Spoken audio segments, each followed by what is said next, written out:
Good morning, everyone. Welcome back. And we're going to have a great interaction today. There's quite a few callers. And if there's anything that I say that even has a tendency to replace your medical care, check with your doctor. This is just giving you information, food for thought, and for you to do research. So it's not meant to replace anything. So that's my disclaimer. And I'm not going to cure anything today. So I'm going to jump right on to North Potomac to Sheila. She had a question, a burning question. Go That's ahead, me. Good Sheila. Are you morning, there? everybody. Yes, Good I'm morning. still here. Good morning. Great. Happy Good morning. Friday. Yes. Dr. Berg, I have a question. My sister, my lovely sister, she's 65 years old, Mm-hmm. and she had a fourth time having chemotherapy treatment for breast cancer and ovarian cancer. And her cancer is spreading to her lungs, liver, and bones. And she's been in the keto diet. She's following your diet since January 2020. So her weight, she was 190 pounds. Now she's 129. Wonderful with your keto diet. So our question is she stay the same, keep going with the keto, or she change, or she can use the low carb or low calorie? She can have beans and Okay. lentils. So here's a very good question. I want you to.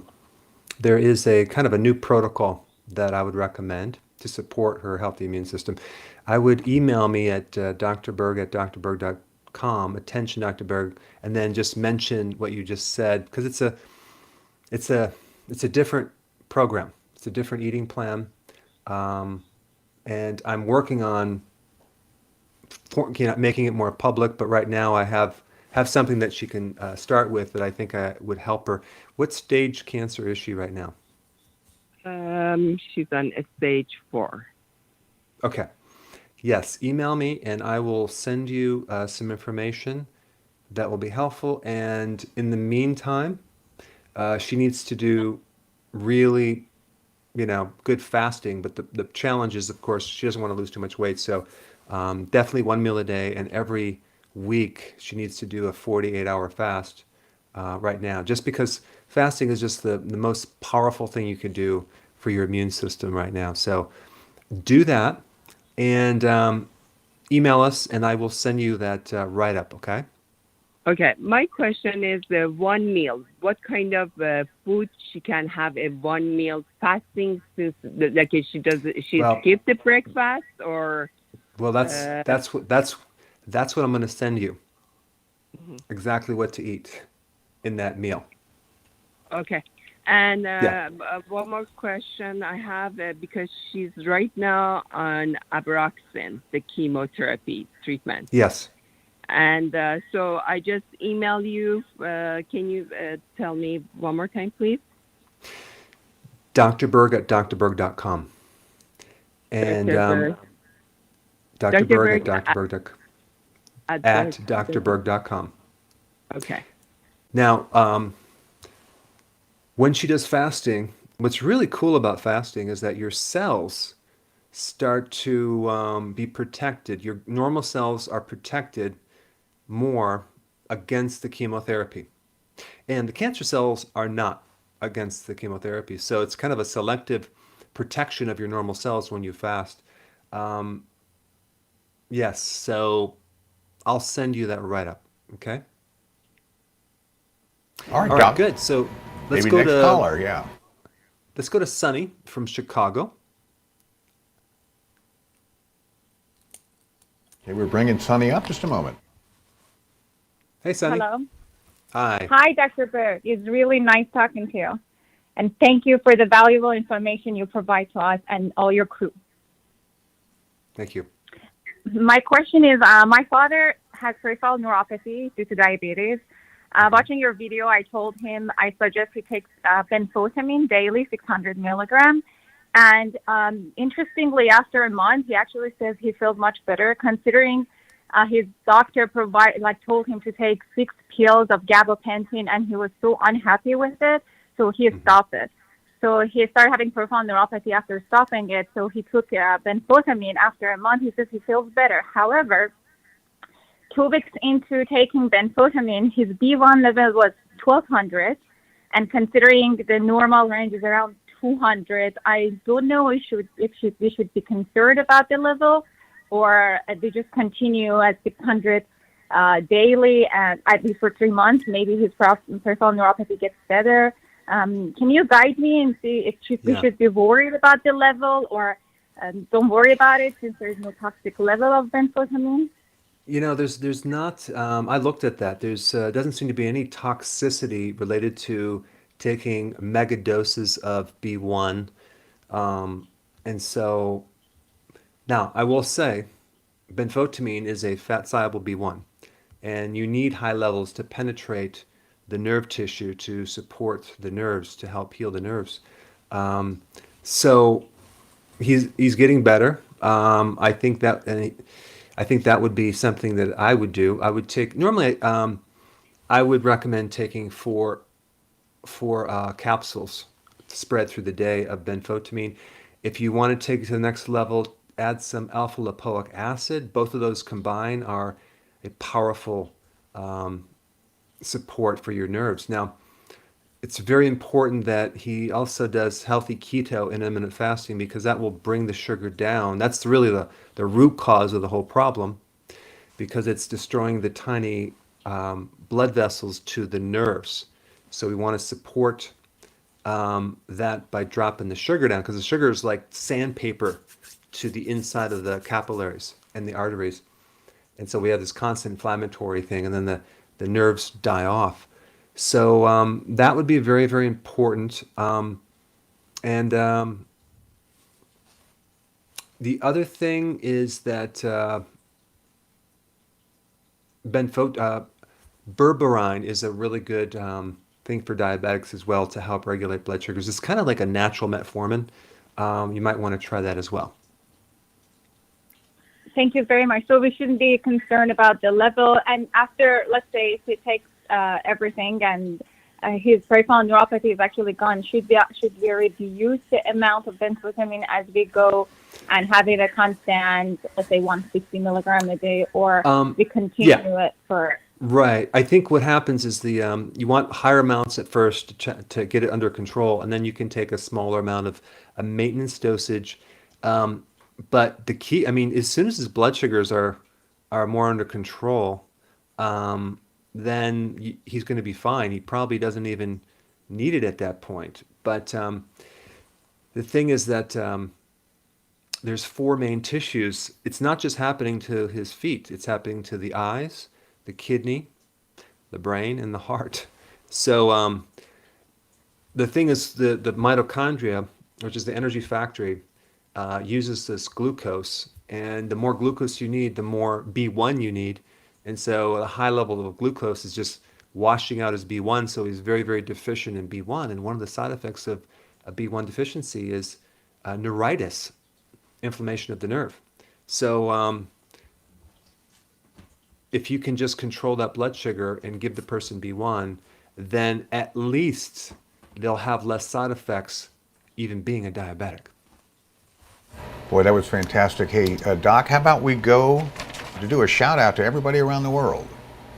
Sounds like a plan. All right, well, let's start off with Cameroon, Canada, the UK, Morocco, Pakistan, India, Austria, Ireland, South Africa, Guam, Spain, Belgium, Egypt, Germany, Iceland, Trinidad, Tobago, and all across these United States. And come on, Mexico. I know you guys are listening down there, but we're just not hearing from your various beautiful states down there. Is that what they're called, Terry? Thank you. All right, anyway, so that's that for that. And then why don't we kick off with the first question this morning, which is, which vegetable is more keto-friendly, and the two are beets or carrots. So which is more keto friendly, beets or carrots? And back to you, Dr. Berg.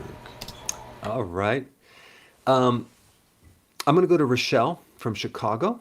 She had a question. Hi, Rochelle. Hi, Dr. Berg. Thanks for taking my call. Sure. You're my go-to keto and IF expert. Great. So my summary question is, what exactly is meant by metabolic flexibility?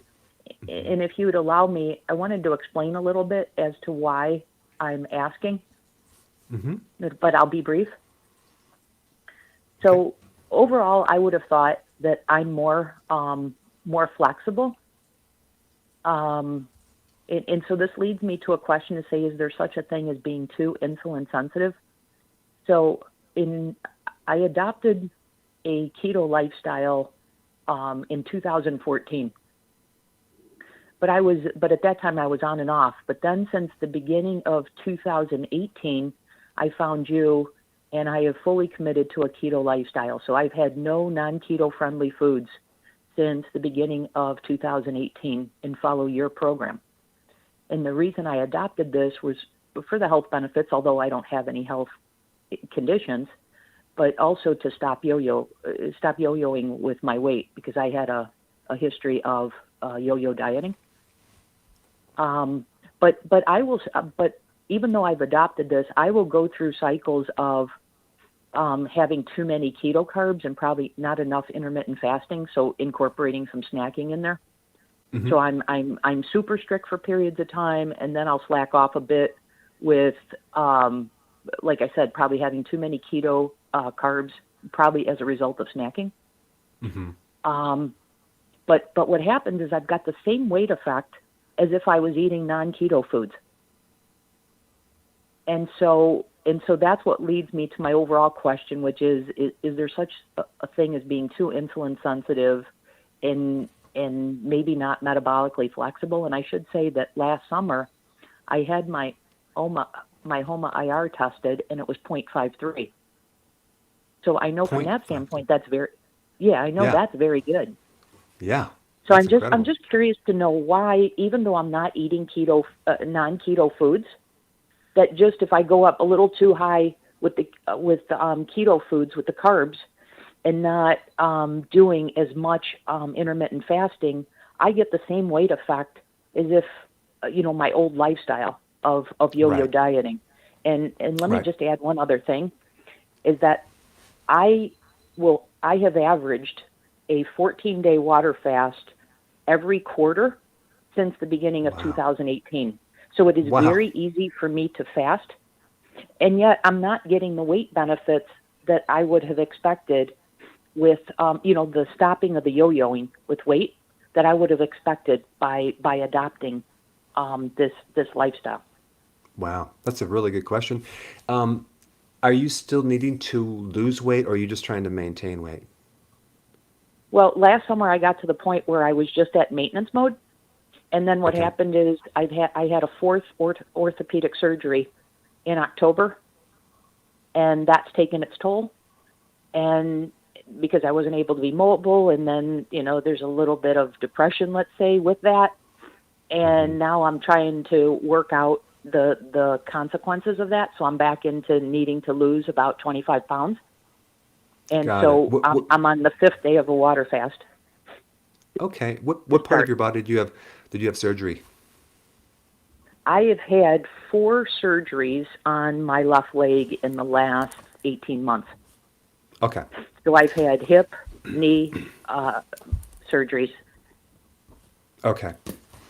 So metabolic flexibility is your ability to switch from fat burning to back to burning glucose rapidly back and forth, and versus someone who, let's say, is not very flexible, and let's say they go off the plan just a little bit, and boy, they go off the plan, like everything shuts down for a long period of time because they're not able to bounce back.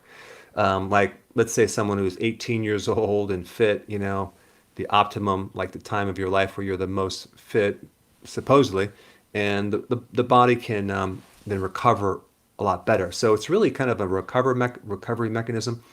And there's several factors that make you less flexible.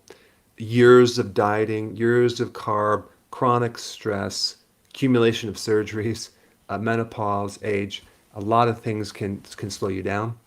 But the other thing too is that you talk about insulin sensitivity. People say, well, you can't just do keto for too long because then you'll develop insulin resistance because your insulin goes down. And well, just think about what's happening. The need for insulin is so low for you right now, especially when you're fasting, because you're not eating, and your insulin HOMA test was so low. You're running off of fat. You're not running off glucose. So insulin kind of doesn't need to be very high. And so it's a little bit of confusion with people that say, well, oh yeah, you're going to develop this condition. No, you're just not needing insulin. So insulin's going to just stay low. And that's fine. That's healthy. If your body needs to make it, it'll make it. But for you, I think what you're up against is this trauma slash going under anesthesia for that many times. It really takes a hit on the body, the recovery mechanism. I think what you're doing is probably the best thing right now with fasting, but I would also, when you're done with that, do things to kind of detoxify the medications that you're on, and also watch my videos on what to do for old injuries, because if you had a lot of trauma on your left leg, you should be having someone, maybe a massage therapist or someone that knows my techniques, be working on your right leg, like hardcore massage and even rolfing on your right leg all the way from your ankle to your knee to your hip. And it'll be very, very uncomfortable at first to go light, but you'll find a tremendous amount of relief and more circulation with your left leg that's been, had many surgeries, and it's almost like a kind of a re-trauma. So sometimes that trauma can kind of affect your nervous system and affect your recovery for other parts of your body too. So those are just some things I would do. Now, you may need to do, I love the fact that you're doing this quarterly 7-day fast. This is amazing. Or 14-day fast. That's amazing. I think for you might need to do more frequent periodic fasting, not as long, but maybe like once a week you do a 48-hour fast, and every day you do like a OMAD. I think that would probably be best for you. It's just more consistent, and then that should help your weight as well. All right. Thank you for that question. Okay, I tell you what, Doc, how about we got some answers for our first quiz question. All right. Yes. And the question again was, which vegetable is more keto-friendly, beets or carrots? 80% of our audience says beets are better. 20% say carrots. Do we have any winners? I guess we do. Well, if we just look at these two plants or roots from a standpoint of sugar and carbs, net carbs, and we're just talking about one cup, carrots are the winner.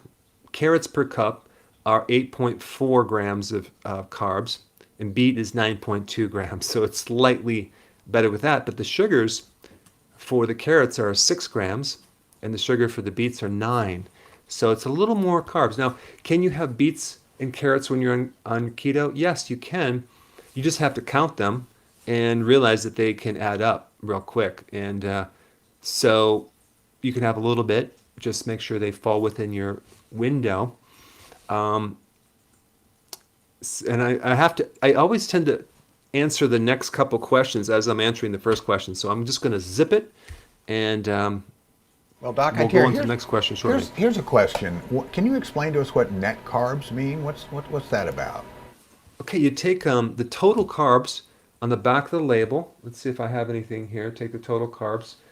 Okay, so I'm just kind of doing a little video on hemp hearts here. So in the back of the label, you have these calorie things right here. You can see that right here. I don't know if you can see it, and that's too blurry.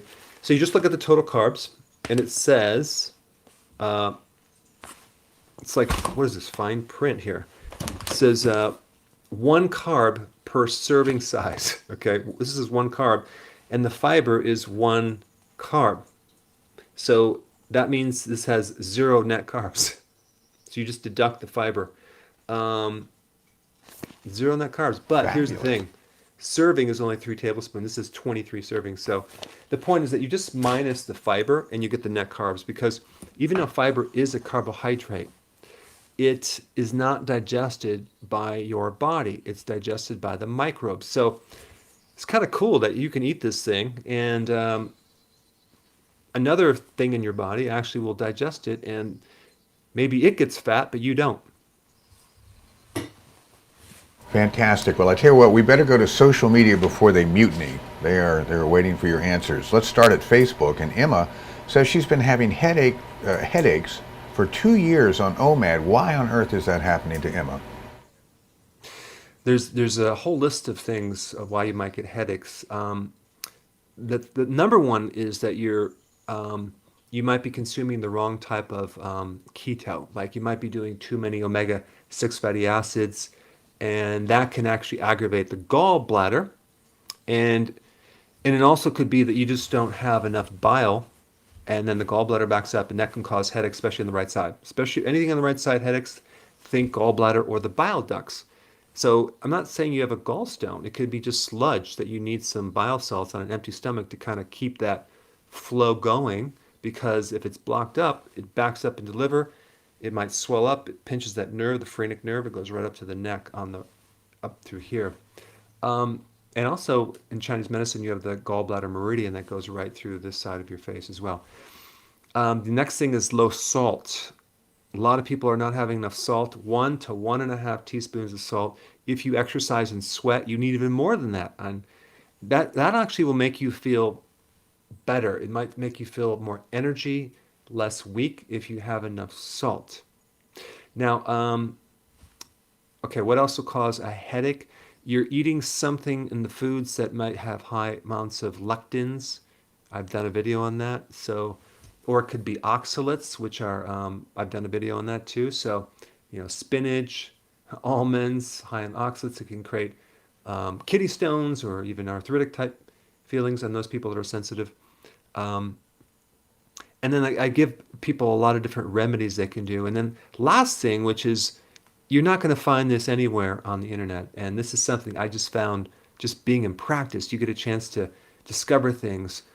Old injuries to your head can create headaches later in life. And I used to ask people, like, have you ever had any old injuries? They said, no, no, no, no. Oh, yeah, I got stabbed in the head with an ice pick once. I said, that's an injury. Go on, And then you Don. find all these different injuries. So if you had any injury on the one side of your head, then you would do the acupressure massage on the opposite side of the head, mirror image. It just gets rid of that thing like that. It's amazing. Watch my videos on head injuries, and I show you how to do it.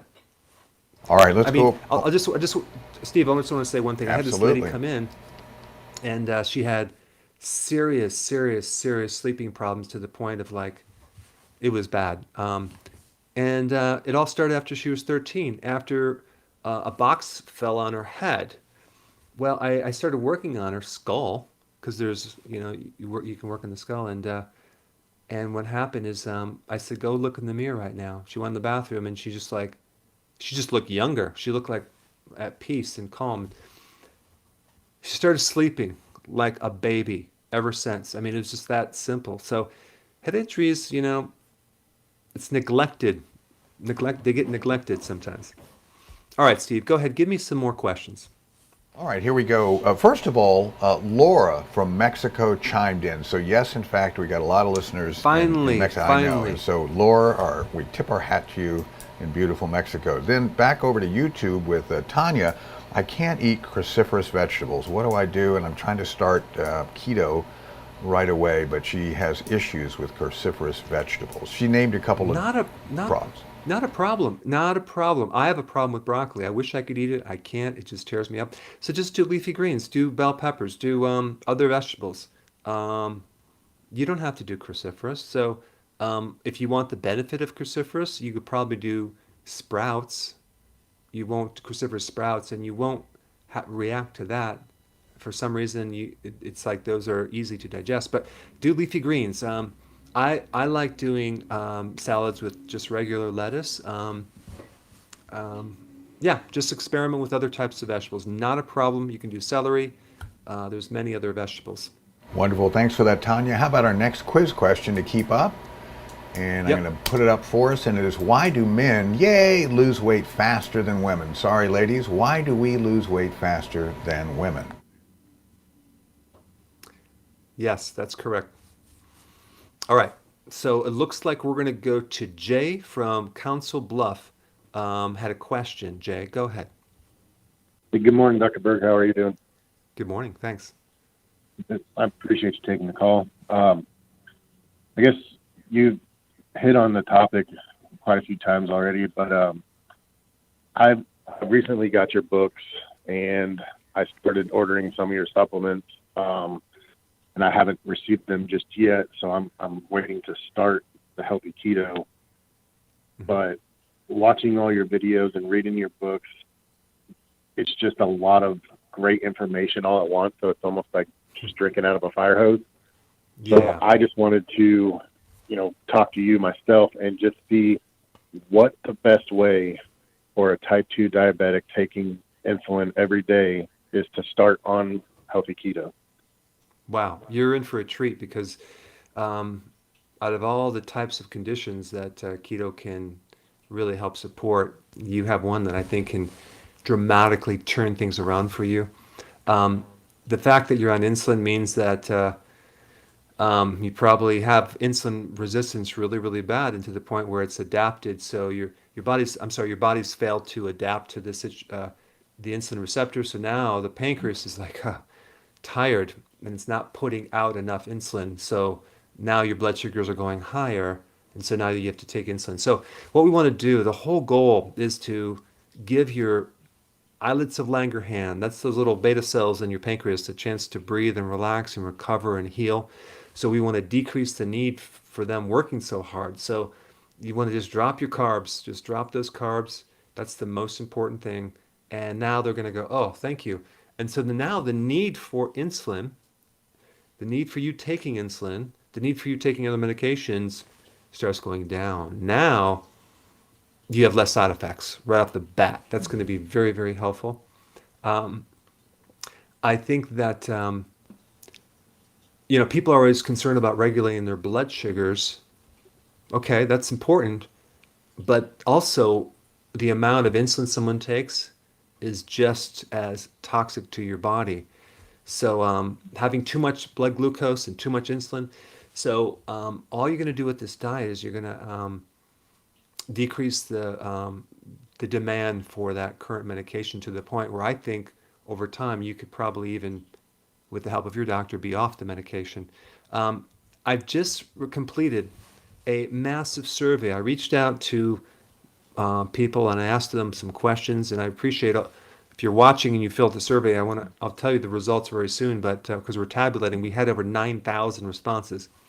And so the reason I did that survey is to exactly do what you want, is to kind of tweak the plan to give people what they really need in a way that's simple for them. I wanted to find out what challenges people have, what you're telling me, how to make it really simple, step 1, 2, 3, how to dive right in and address what you're handling. So I will have that done like in 3 weeks, and I'll send it out to everyone, which is basically kind of like a real simple get started, jump in, boom, I can do this. And it handles the exact things that you really want handling. So in the meantime, go to my blog. I have video 1, 2, and 3. It says start here. And get started with the eating plan. But the most important thing right now is to reduce the carbs. I wouldn't even necessarily eliminate any junk food in the house quite yet. I would start, if you have a sweet tooth, start making some keto cookies or keto desserts right away. Keep those in the house. So you have this substitute, and then get rid of the junk. So now you can actually have a fallback if you need this right here, and you can start lowering your carbs and start to, just a combination right now of just like meat and vegetables. That should be your meals, and you'll find that I'll be curious to hear what happens in a month of doing this. I'll be very curious of how you respond, but I think it's gonna be life changing. Well, I appreciate that. I know from watching your videos, you were saying start the intermittent fasting, and I don't have any problem doing that. I just with taking that medicine, and I know I'm going to have to really watch my blood sugar levels as I'm Yeah. taking Yeah. 22 units of insulin every day and Ozempic and metformin, all the good diabetic drugs. But Wow. I didn't know if there was a chance, once you start, I know you always say, consult with your doctor. Once you start lowering your carbs and, everything's, going out of whack, how would you still take the doses that you're on right now as far as insulin and all that stuff? Well, here's the thing. Like, if you eat a higher carb meal, you need to take more insulin, right? Like, have you ever noticed that, like, oh, I have to take, I don't know if you ever make adjustments. So my blood sugar is too high. I need more units of insulin. hmm Okay. Right now, they just have me on just a set 22 units every day. Oh, okay, So, okay. That's okay. So this is what you're gonna find. You need more insulin the more carbs you're in your diet.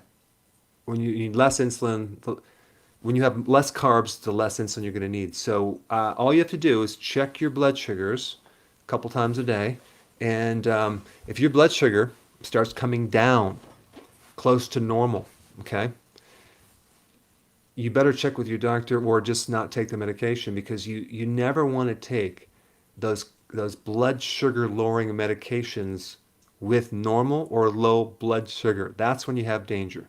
That's because you don't want to end up with your blood sugar is too low, right?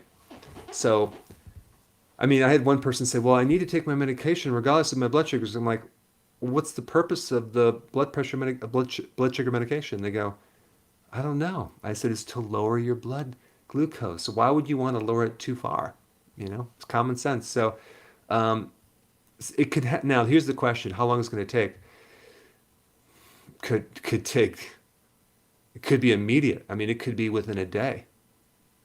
So just monitor it and realize that you don't need medication if the blood sugars are normal or lower. All right, All Doc, right. we've got some answers here for our second quiz Yeah, go question, ahead. and I feel like I'm bragging. So, why do men lose weight faster than women? The survey says 60% more testosterone, 35% more muscle mass, and 5% less of that lady hormone, estrogen. Do we have any winners? Well, I think all of you are correct.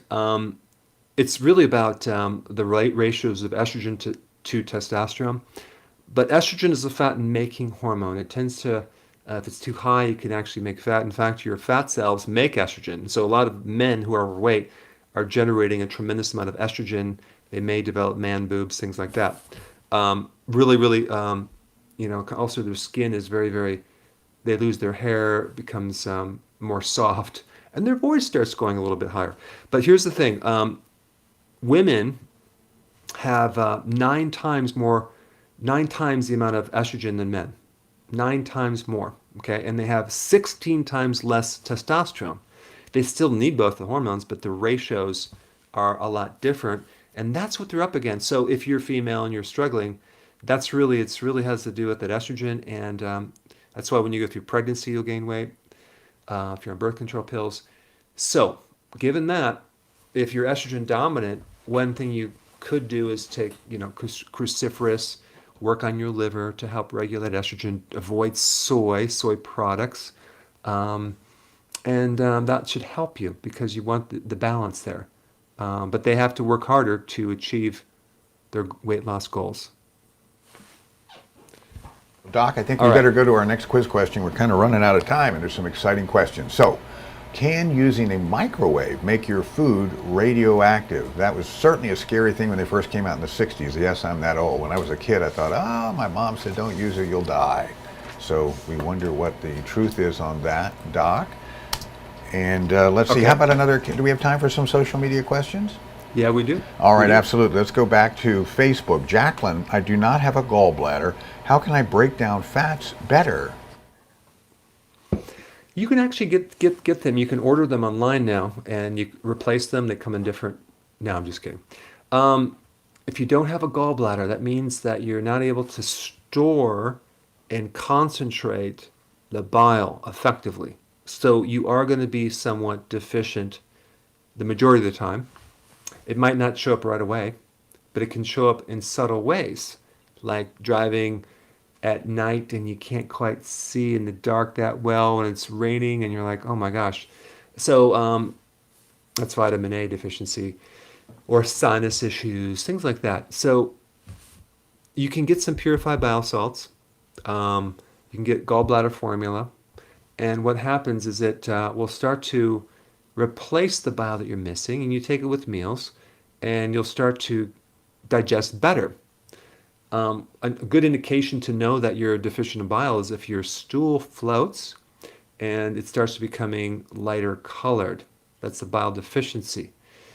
So those are some things that you can do, and especially if you're on the keto diet, you need a bit more bile to digest the fats.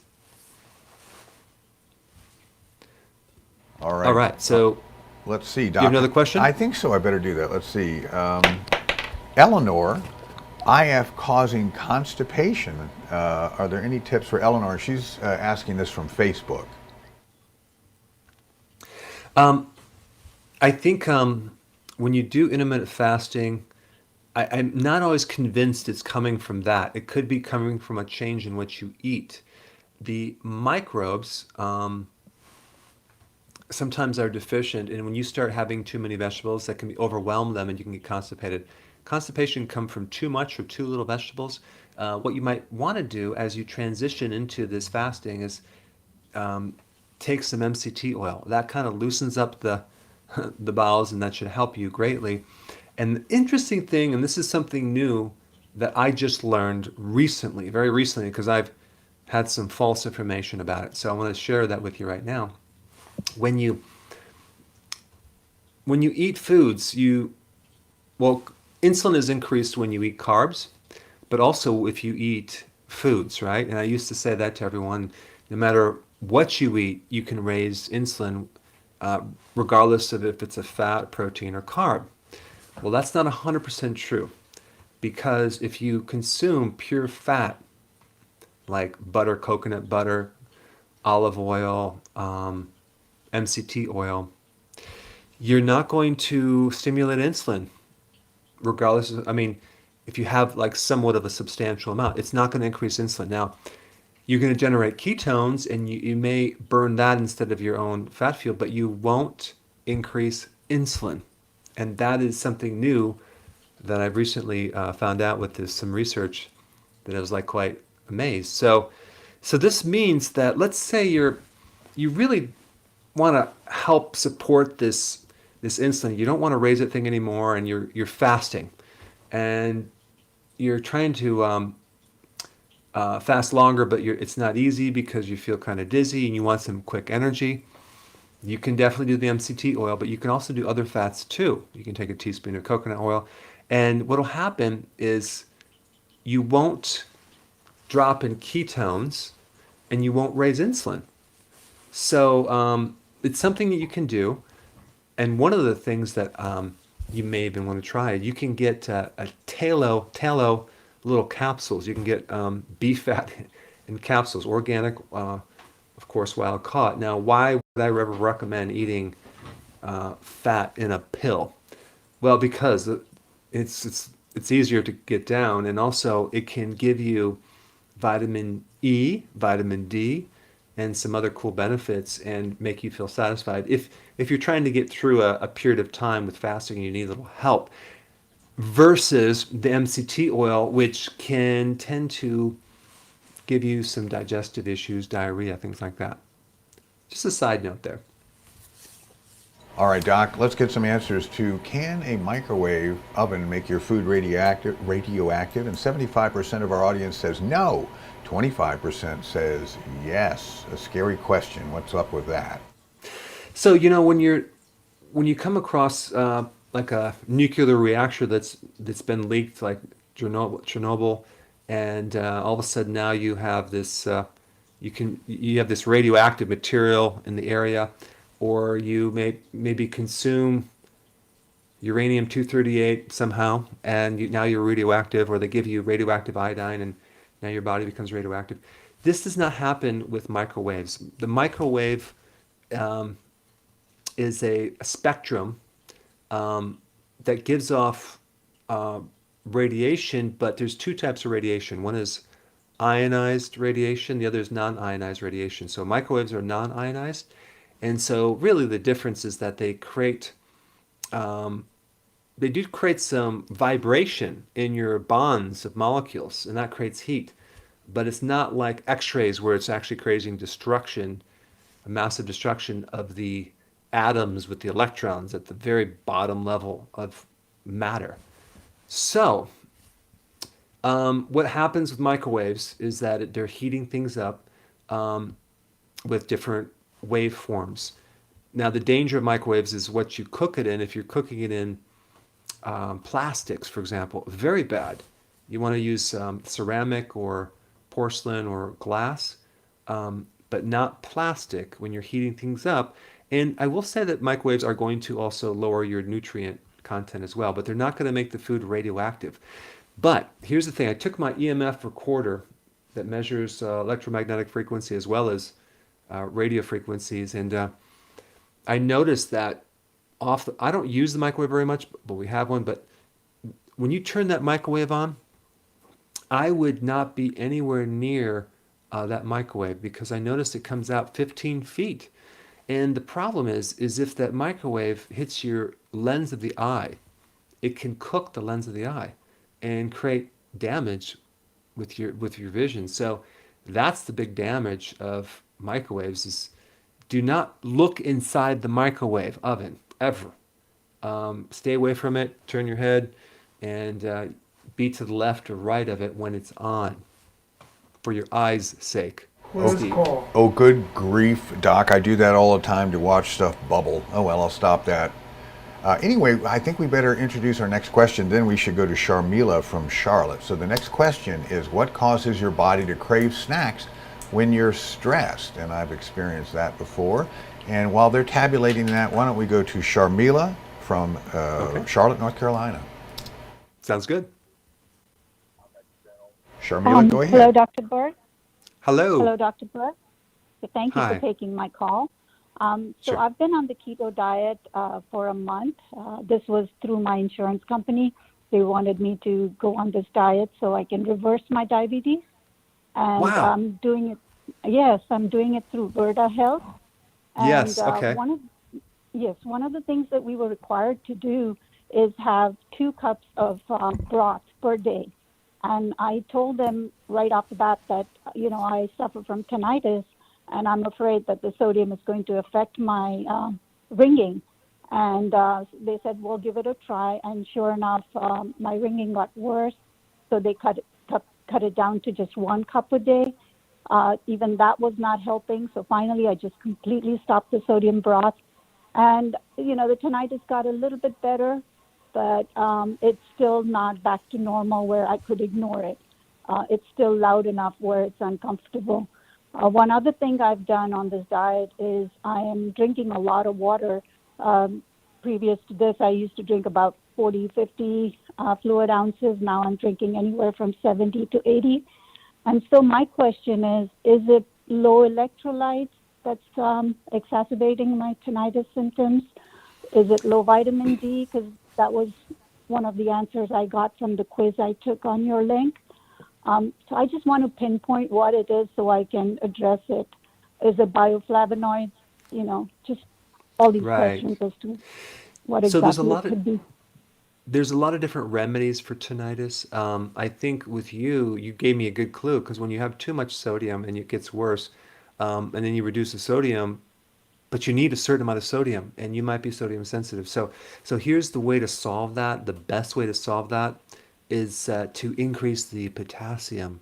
Increase the potassium. You can handle more sodium if you have more potassium. And this is what's interesting is the body needs about 4,700 milligrams of potassium. So you're probably not even close to getting that. So if you start to raise that up, there's a good product I have called my electrolyte powder, which has 1,000 milligrams of potassium. If you have a couple scoops of those in a day, that would instantly regulate your salt. The good thing about that product is it doesn't have a lot of salt, so you can then add salt if you need to, but that will put your ratios in good shape. But and then you'll actually help to be more hydrated, so the fluid that you're consuming will be more beneficial. They're not. It's not because when you drink more water, you tend to deplete your other electrolytes, magnesium, Correct. things like Yeah. that. So, and it's always hard for people to consume the amount of vegetables that I recommend on keto, which is like 7 to 10 cups. I don't think that Verta Health recommends that much, but No. And there's I, only I, so much I can eat in a day. It's just right, right. So you do yeah. do the best you can, and but that's great that your health insurance is recommending that. That's really going to help you in a big way. Well, that's great. Boy, that's a great change, isn't it, Doc? I mean, health insurance recognizes if you keep people healthier, then we don't need to spend as much dough on them. I So I mean, think, that makes sense. I mean, if I was a health insurance company, I would be using that because people people are not gonna get sick as often. Why not? no, absolutely. Okay, we got some answers in on our next to last question. What causes your body to crave snacks when you're stressed? And stand by. Our audience says, pointed out, Terry. Okay, 95% is cortisol spike and 5% microbes. What say you, Doc? You guys are right. Cortisol. What does cortisol do for your blood sugars? Another name for cortisol is glucocorticoid. It's a glucose hormone.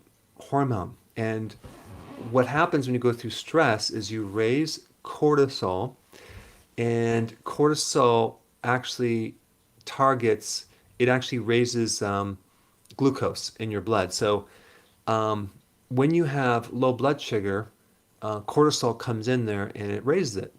So that's why your body's trying to raise that sugar. So if you if you just kind of make it, if you want to make it simple, going through stress is like eating sugar because it's going to turn non-carbohydrates into sugar. It's called gluconeogenesis. It'll turn your ketones, it'll turn your fat and protein into sugar. And then when the sugar comes up there, you have high sugar. Now insulin comes in and lowers it because now you're basically hungry. So stress makes you hungry because of the spike of sugar, insulin, and now low blood sugar. And now you're like, okay, I'm craving something. I need a little snack. So, Steve, have you ever noticed that when you're going through stress that you snack more? Well, yeah, I didn't know there was some chemical relation. I just thought I'm stressful and now I want to stuff my face, and have some fun. I mean, that's not scientific, but that's kind of what happens.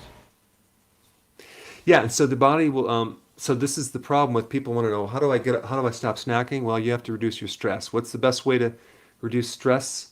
Is to take nutritional yeast, and you can get it in a tablet form. Steve can attest to that. It just makes you feel calm and good, and it can reduce the stress that causes snacking.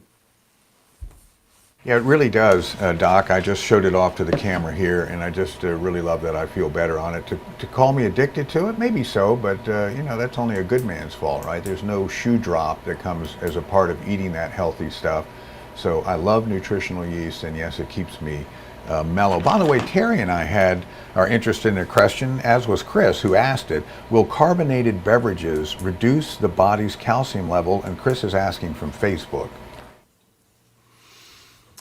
Absolutely, positively not. It won't do that. Now, if you take phosphoric acid in a Coca-Cola, yes, that type of acid, but carbonated water, a little carbonated water, no, it's not acidic enough to do that. It's just not going to create any depletion of anything. Most carbonated drinks too, like Pellegrino, for example, have a bunch of minerals in them, and that's the one I like. There's quite a bit of calcium and other things in Pellegrino. It's one of my favorites. There's even some healthy sodium levels. And the reason I mention that is that everyone's freaking out about salt, probably not anymore, but when you're in keto, you do need a little bit more salt, but don't forget the potassium to help balance it out. Sounds great. And let's not forget Melinda either, who is calling in from Highland, Indiana. Melinda, you're on the air. Hi, Dr. Berg. Thank you Hi. for taking my call. Sure. I am the ovarian type, and I have endo, and it's very painful. And so my doctor, he recommends, pain medication, which is not working. And so his next recommendation was either birth control or a hysterectomy, and I do not want to do either one. So he recommended me a medication that reduces the estrogen that's causing the pain, but I am stuck with, my weight is in my arms and in my chest. And what it does, the medication, it stops my cycle. So I wouldn't have it, so I want to deal with it. But I only can take that medication for so many years, and then I have to stop. So I'm wondering, your supplement that you created, will it stop or reduce the pain also? Well, that you're talking about estrogen plus balance plus DIM. That's the Yes. one that helps you helps to support normal estrogen levels. That would be a really good one for you. In addition to the cruciferous one, because that one's all the ingredients are freeze-dried and organic, and both of those would help you. It's funny that you're calling in because I don't know if it's just coincidence or not, but I just released a video this morning that's really just taken off. It's what to eat if you have fibroids, which, by the way, I could have easily said what to eat if you have endometriosis or estrogen dominance, because it's the same thing. So you should watch that video because I tell you all the key foods you should be eating right now, and with special attention on avoiding dairy. You need to avoid dairy and soy, and you can really turn things around. I think you watch that video, get on keto, do fasting, and then I would say within 3 weeks from now, I think you'll see significant changes. Okay. Yeah. Okay, so I what's think the name of that video? it's called "What Foods to Shrink Your Fibroids." Okay. All right. Well, thank you. Check it out. You're welcome. Good timing. Thank you.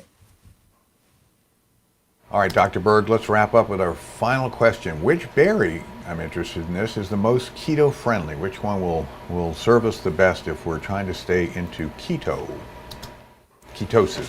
Yes. And it's so funny. I was this morning as I was coming up with questions. I said, yeah, I think I'll do a video on this topic right here. And then they said, I did some research. I compiled everything, and then I said, wait, I should probably check if I ever did a video on that before. And sure enough, I did a video on that before. So I've done that many times where I do a video that I already did one, 4 years ago. But after 5,000 videos, sometimes it's hard to remember what you're doing. I'm amazed you keep track at all. Hey, should we go to Matt at Durango, Colorado? We should go to Matt. Okay, Matt, go you're for on. it. Hi, Doc. Good morning. Good morning. 53 years old. I've been doing keto and intermittent fasting for 5 months. I just got my first blood work back from having since I made the dietary change, and a couple things. Everything's great. A couple things I wanted to get your input on. One is my ALT enzyme dropped from about 46 to 13, which I know is good, and wanted to know if that was indicative of a healthy liver or if I should get any further tests done on that. And then I had a question. Yeah. Go ahead. And then my other question is my testosterone doubled to about 685, but my free testosterone was down to 7.1, which is on the low end, and I wanted to know if that's something to be concerned about and if there's something I should do to raise that, since I want to start putting on some lean muscle mass. Okay, so a couple things. Looks like everything's doing much better, but I would that's a function. Your liver enzymes are doing better. So that's a function of liver health. So whatever you did helped your liver. But I think the fact that your free testosterone is maybe within normal range, but it's still on the low side. If you want to raise that, I would take milk thistle, and I would also take stinging nettle root because sometimes, without getting too complicated, there's a certain enzyme that can kind of lock things up for you. But stinging nettle root and milk thistle are really good for your liver to help what you need help with right now. Not to mention, I would imagine you're also taking zinc because that's a requirement if you want to increase your testosterone. So those are things that I would do, and I think I answered all your questions, but yeah, that'll help. Yeah, you definitely did. Thanks very much. Sure. All right, Doc, here we go. Our final question. Which berry is the most keto-friendly? And our audience said 45% blueberries, 30% raspberry, 20% blackberry, and 5% strawberry. Is that order right, Doc? Well, I think it's correct if you reversed it. The most keto-friendly berry is the blackberry because it only has 6 grams of net carb. 6 grams of net carb per cup. I mean, that's pretty low. Now, if we take a blueberry, that's 17.4. So, Steve, you're good at math. How many times does 6 go into 17.4? Is that roughly around almost about 3? 3, yeah, about 3. So it's 3 times as much carb per, for weight. So, even though you're allowed, 20 to 30 to up to 50 grams of carbs, it's still pretty high. And blueberries have sugar of 15 grams per cup versus blackberries have only 7 grams per cup. So it's significantly lower. But here's the interesting thing about this. Steve, I know you like dried blueberries or freeze-dried blueberries. Did you realize that per cup dry blueberries, it goes up to 132 grams of net carbs? 132 grams. What? Like, that'll knock you right out of ketosis, not to mention 80 grams of sugar. So even though blueberries are still keto friendly in moderation, dried blueberries are not keto friendly. In fact, all the dried fruit, I would beware of those. And, that's something you might not consider. It's a form of certain things that can really throws things off for you. Well, I only eat them out of frozen bags, thank goodness, so I guess that's a little better. But I'm going to try the blackberries. And by the way, Nadia has been waiting patiently in Boston, Massachusetts to speak with you. Okay, great. Nadia, are you there? Yes. Hi. Hi. Thank you for taking my call. Yes, I have a question. So first of all, I've been on keto and intermittent fasting for like about 7-8 months right now. I succeeded to control my diabetes. And also I took your advice and I started milk thistle, and it helped me a lot. So it's like my blood sugar readings are really well controlled right now. But my question is, I've been, like I said, doing keto and intermittent fasting, but I haven't lost that much weight. I am 46, and I only lost about, I would say, 8 pounds. And I've been doing it like the healthy keto, following everything that you mentioned. Lately, I checked with my doctor, and she suggested to keep doing intermittent fasting and keto.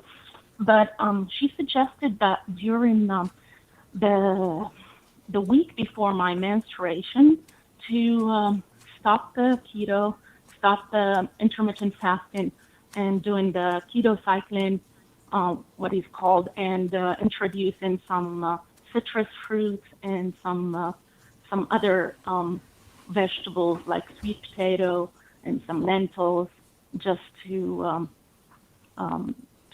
actually contradict and like she suggested that it will trigger the use of my insulin in my body for that week, and that way, after that, I can again restart keto and intermittent fasting.